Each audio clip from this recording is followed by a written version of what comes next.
Olá, graça e paz, seja muito bem-vindo. Hoje eu gostaria de falar com você sobre teologia e emoções, especificamente sobre o Setembro Amarelo, que é a maior campanha anti-estigma do mundo.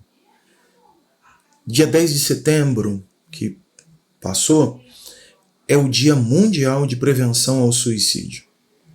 E por que se falou ou se pensou em ter um mês dedicado a esse olhar das emoções? Isso acontece porque falar sobre as emoções foi estigmatizado. E principalmente no ambiente religioso, no ambiente cristão, nós temos uma dificuldade maior de falar sobre isso, porque é visto como vulnerabilidade, é visto como fracasso, é visto como falta de fé. Num ambiente, numa cultura que prega ou que se exige ou deixa subentendido que eu preciso ser forte, eu preciso ser perfeito, eu preciso ter uma performance sempre muito bem apresentada, por conta dessa cultura da imagem, parecer vulnerável, parecer triste, parecer infeliz, parecer desesperançado, isso é tido como muitas coisas menos ser cristão. E eu vim aqui hoje para falar com você, no começo dessa série, sobre a ansiedade e o cuidado de Deus. Então, você com certeza já se pegou preocupado demais com amanhã. Nem vou te perguntar isso, porque todos nós passamos por isso. A ansiedade, essa preocupação antecipada, esse aperto no peito, isso que parece que vai estrangular a gente, isso rouba a nossa paz, isso nos impede de ver com clareza o que a palavra de Deus tem a nos ensinar. Então, é evidente que existem igrejas, denominações, e existem pessoas que já olharam e viram que é preciso tratar disso. E eu louvo a Deus por essas igrejas e denominações que inclusive têm apoio terapêutico, grupos, tem a disponibilidade ali de um espaço para fala, para escuta, sem rótulos, sem julgamentos, sem preconceitos. Existem profissionais cristãos que de forma voluntária dedicam tempo da sua profissão e a sua expertise para cuidar dos irmãos da fé. E eu espero que você tenha esse apoio. A campanha de 2024, falando sobre Setembro Amarelo, era "Não sofra sozinho. Se precisar", esse era o slogan, "se precisar, peça ajuda". E é isso que Hangar 6 pretende. Se precisar, peça ajuda. Temos caminhado com pessoas ao longo do tempo, por meio de aconselhamento cristão, de escuta empática. Nós temos caminhado com o ensino e com o cuidado. Então, vamos pensar um pouco e abrir o nosso coração para essa realidade. Quando Jesus em Mateus capítulo 6 vai falar do verso 25 até o verso 34 sobre a ansiedade, é porque ela é uma possibilidade para o cristão. Não é pecado, não é uma questão de que você não crê em Deus. São momentos difíceis da vida. Nós vemos no Antigo Testamento, também no Novo Testamento, que muitos cristãos eles tiveram seus momentos de fragilidade emocional. As nossas emoções, elas nem sempre acompanham a nossa espiritualidade ou o nosso racional. E é curioso que quando, apenas um dado neurológico para você, a neurociência afirma que quando o lado emocional está aguçado, o lado racional está desligado. É como o interruptor da sua casa. Se ligou o lado racional, diminui o emocional. Se está ligado o emocional, dificilmente o racional consegue acessar. Então, gostaria de pensar com você e mostrar como Jesus propõe para a gente lidar com esses temores, com esses anseios. Como que eu posso desenvolver uma confiança e um cuidado num Deus que se apresenta como Pai e que conhece e supre todas as nossas necessidades. E eu gostaria de pensar com você que qual é a raiz da ansiedade. A ansiedade ela sempre nasce de um medo. E aqui ela tem dois aspectos. Primeiro, o medo do futuro. Eu não sei como serão os próximos dias, eu não sei que desdobramento terá essa conversa, essa consequência, eu não sei o que vai acontecer. E, somado a esse medo, uma ilusão de controle. Então, por eu não saber, eu não tenho como controlar. E essa associação medo e a ilusão do controle, quando combinadas, ela gera ansiedade. Eu perdi o senso de controle, tenho uma informação que eu não tenho um recurso que eu não tenho um amanhã que eu não sei como será. O nome disso é ansiedade. Aquele aperto no coração, no peito, parece que vai sufocar. E evidente que existem vários sintomas que vão mostrando ou dando sinais de que estamos em ansiedade. Jesus lembra que quem de vocês, com a sua própria preocupação, essa inquietação, pode acrescentar 1 hora sequer na vida? O verso 27 deixa isso claro. Que essa pré-ocupação, ou estar ocupado de forma prévia com algo que não aconteceu, ela não vai mudar nada. E aqui eu queria pensar algo com você, de forma muito breve. A ansiedade, ela nos projeta para o amanhã, preocupando com coisas que nós não temos a informação, não temos condições de resolver, porque é o desconhecido, mas ela também nos impede de viver o hoje. E aqui a orientação de Jesus é: cuidado, porque você pode perder o hoje, e o hoje é o que vai gerar os efeitos para o amanhã. Então você fica preocupado com o amanhã, não vive o hoje, e por não viver o hoje, não fazer o que tem que ser feito hoje, amanhã teremos problemas. Uma mente média, ela tem 60 mil pensamentos por dia. Desses 60 mil pensamentos, temos os medos, as incertezas, as preocupações, que é essa ansiedade. 99% do que nós imaginamos não vai acontecer como imaginamos. Então, nós somos roubados do hoje, deixamos de conseguir viver e estar presente hoje. Nós apenas sobrevivemos porque estamos projetados para um amanhã que a gente desconhece. E aí, as complicações de amanhã é exatamente porque não vivemos o hoje. Não plantamos as sementes de hoje para colher amanhã. Não nutrimos os relacionamentos hoje que serão fortalecidos amanhã. Não trabalhamos e somos produtivos hoje porque estamos preocupados com amanhã. E aí, porque eu não trabalhei e não produzi, eu não tenho o que desfrutar amanhã. Então, Jesus faz essa pergunta e diz para a gente: olha, foca no hoje. Foca naquilo que você precisa fazer agora. Um outro aspecto é que há um cuidado de Deus. O verso 26 até o verso 30 vai falar de um cuidado de Deus que ele é real, ele é presente. O texto vai mostrar para a gente, e é curioso que ele usa duas figuras, os pássaros e as flores. Verso 26 até o verso 30. Deus cuida na criação. Jesus está dizendo assim, olha, o ser humano, quando foi criado, foi o ápice da criação, é a coroa da criação. Então, se Deus está cuidando do acessório, e aí vamos pensar aqui, gente, qual o impacto na nossa vida de um pardal e de uma flor.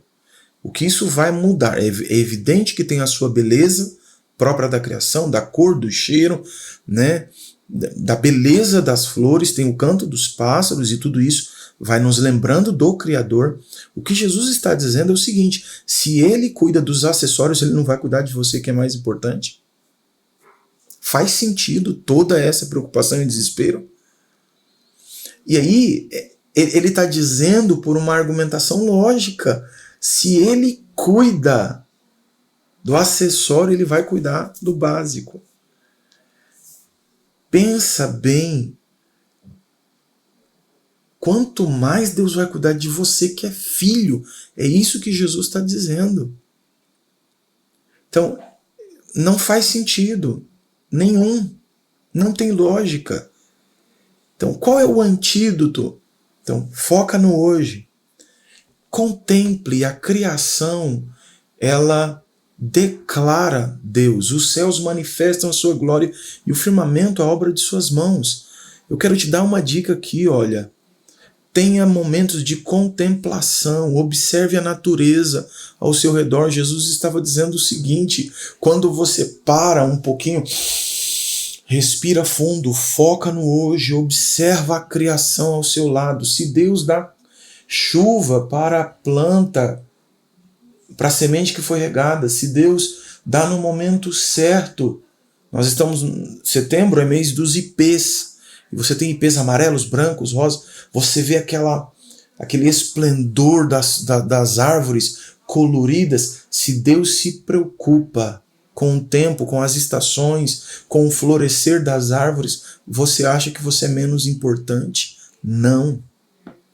Então, o que nós precisamos compreender é que o antídoto para essa ansiedade é colocar os pés no chão.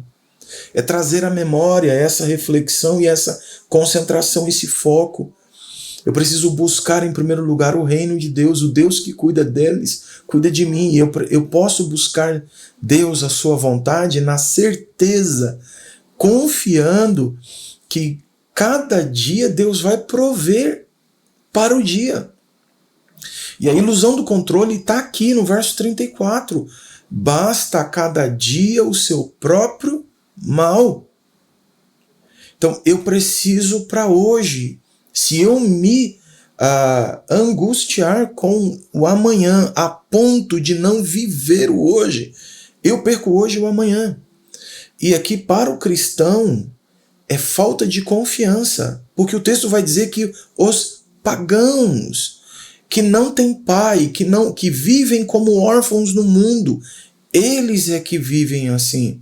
Não, e entenda bem, não é uma questão de planejamento. Deus não está dizendo assim, ó, não se planeje, não se organize. Não, não é isso. Até porque os pássaros, eles planejam.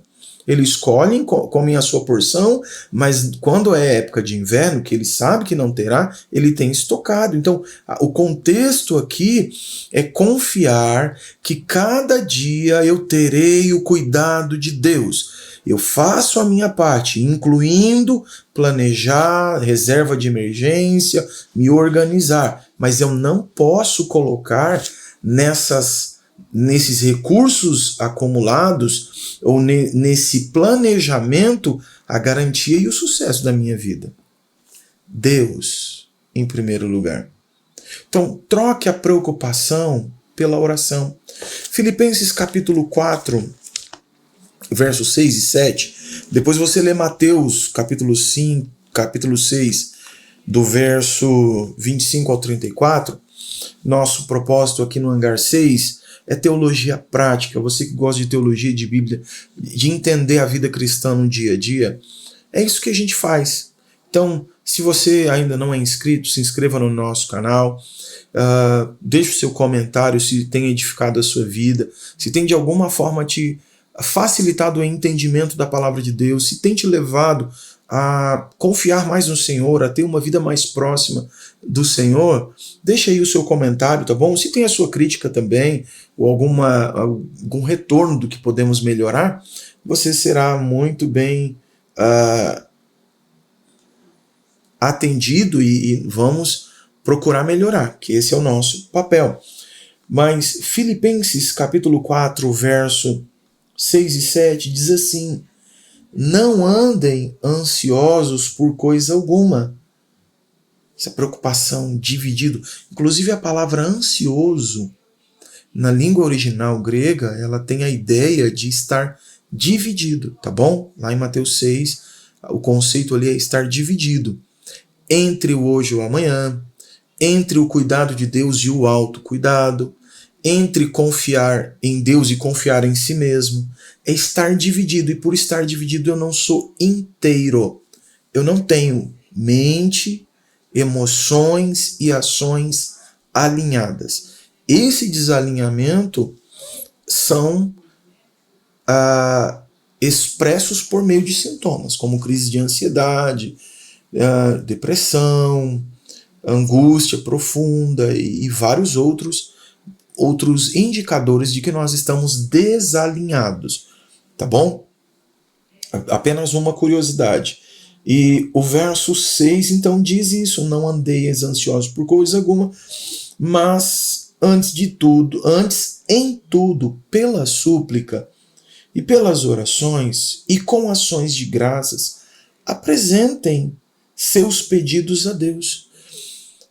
Súplicas, aquela oração mais desesperadora, vamos colocar nesses termos.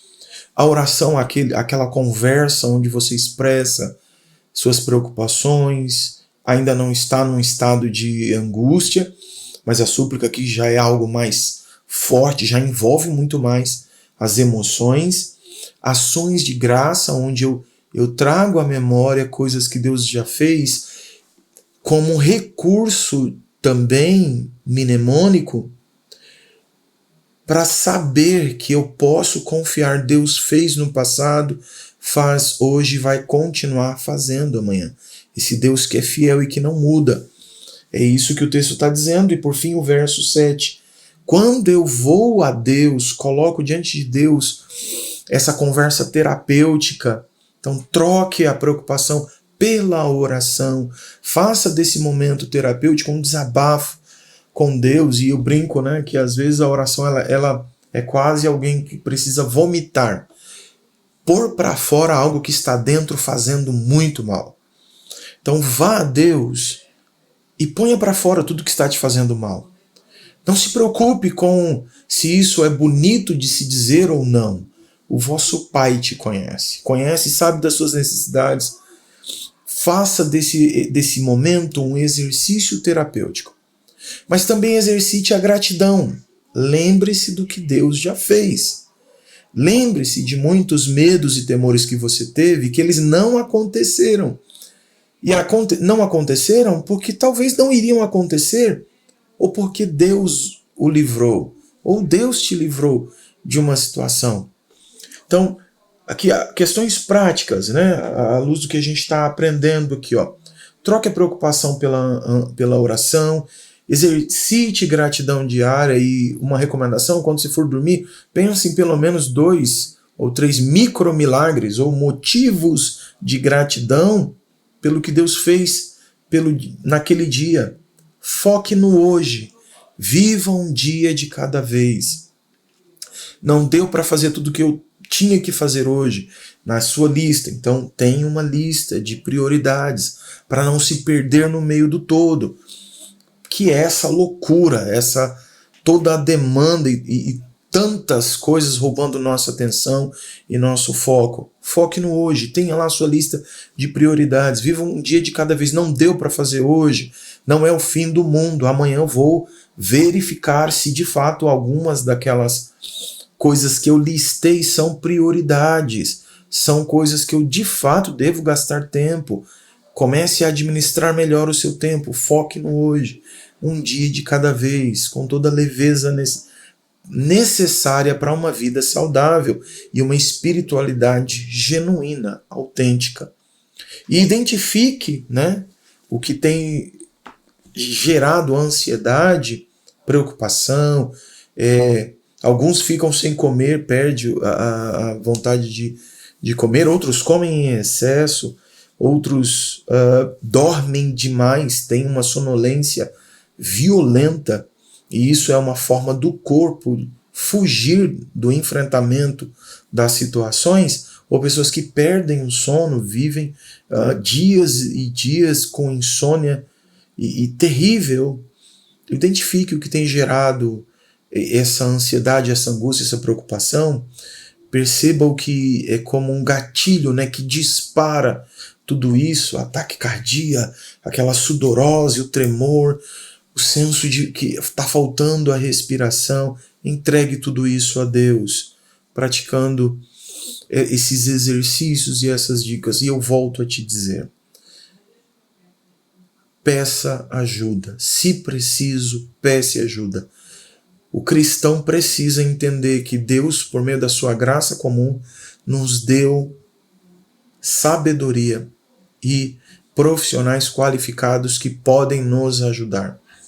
Então, peça ajuda, peça para o teu pastor. Se teu pastor não entende isso, não critique, procure outra pessoa que tenha condições de te ajudar. Talvez ele foi ensinado de uma forma a mostrar força, a mostrar uma perfeição, e olhe alguém de fato que está cansado e sobrecarregado, que tem muitas coisas ali, tem um olhar mais solidário, você precisa de ajuda, então procure ajuda, não fica discutindo, não vale a pena, tá bom?